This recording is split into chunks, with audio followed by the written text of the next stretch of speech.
Welcome back my YouTube channel Simang Brahma Vlog. खुलुमबाय रायजो राजाफोर दिनै आं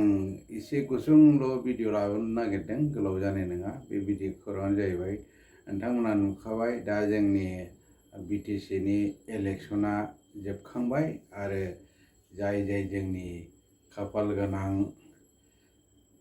जोंनि लिडारफोर जायनाखि बिथांमोनहा केन्डिडेट मोनफ्रोमबो बियाबनि बिथांमोननि भाग्यआ बक्सआव जोबनानै दोनजाबाय दा बिथांमोननि भाग्यखौ बा बिथांमोननि जिउ लामाखौ सानसेनि उनावनो नायानो दिनै बुधबार गाबोन बिस्थिबार शुक्रबारावनो बिथांमोननि भाग्यनि बक्सखौ खुलिनाय जासिगोन दा बे बक्स खुलिनायनि आवगायनो जोंनि गिदिर इउटुबारफोर बिनिफ्राय मा होनो मिडिया चेनेलफ्रा गोबां गावबागाव एग्जिट पलनि माबाखौ पार्सेन्टेजखौ होनाय जादों आरोखि सोर बेसेबां देरहागोन सोर बेसेबां देरहाया नाथाय नुनो मोनो सोरबा मिडियाफ्राबो गावसिनि फारसे जानानै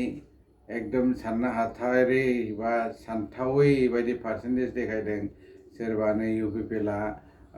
22निफ्राय 24सिम मोननानै सोरबा होनो 18निफ्राय 20 सोरबा होनो 16निफ्राय 20 बेबायदि मोननानै सोरखार दानो हागोन खायफा होनो BJPआ सोरखार दानो हागोन BJPना पार्सेन्टेज देरहानाया बांसिन खायफा होनो BPFआ देरहागोन BPFना बांसिन दा बे एग्जिट पलफोरखौ नायोब्ला सोर सोरखार दागोन दाबो माने कनफिउजनाव दोननानै दंगासिनो दं आरोखि आरो फारसे ओरै लिडारफ्रा जायनाखि फेरेंगा सारमोन प्रमद बर'मोन ओरै फारसे हाग्रामा सारमोन जेननायनि रावबो सिकारखौनो लाया 100% देरहागोन सोरखार बानायगोना खाथां बेफोरबायदिखौ माने दासिमबो जेननायाव गैया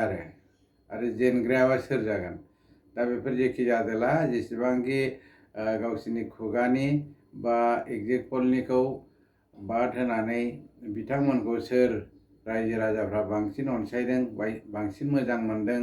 सोर सोरखार दागोन बेखौ 26 तारिख बेलासियालागैनो क्लियार जासिगोन आरोखि दा बेखायनो आंनि बुंनाया बेनो एग्जिट पलखौबो फल' खालायनानै गावखौनो गाव टेनसन खालायनानै लाब गैया आरो जायनाखि लिडारफ्रा गावसिनि अपिनियन होदों बेखौबो खोनासंनानै दा लाब गैलिया खालि रिजाल्ट 26 तारिखखौल' नेनानै थादो आरो मोनसे आं फोसावबावनो सानदों नोंथांमोननो बे भिडिअनि थ्रु साननैसो सिगां आं मोनसे सिंखाय सिनेमा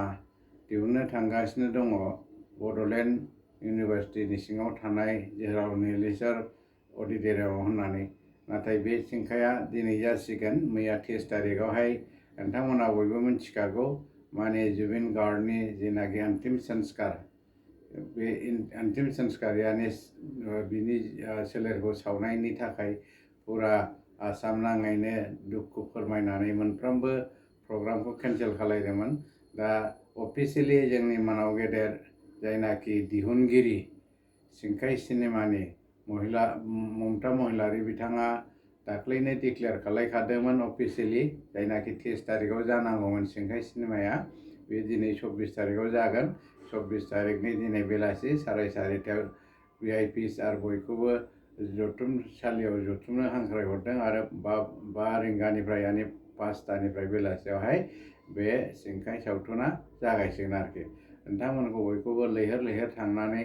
फैनानै नायफैनो थाखाय खावलायहरनाय जाबाय जाहाथे बिथांमोननि जेनाखि जेसेबां खस्थ' खालायनानै सिनेमा दिहुनदों बर'नि ट्रेडिशनेल एकदम गोदो गोदायनि मारै थायो मारै जायो मारैहाय जोंनि बै समनि कन्डिशना मा रोखोममोन माबायदि फोथायनाय दंमोन बेफोरखौ बे सिनेमानि थ्रु नोंथांमोना नुनो मोनगोन बेखायनो नोंथांमोना लैहोर फैनानै बिथांमोननि सिनेमाफोरखौहाय नायफैनानै बिथांमोनखौ मदद खालाय आरो जाहाथे बर' सिनेमाया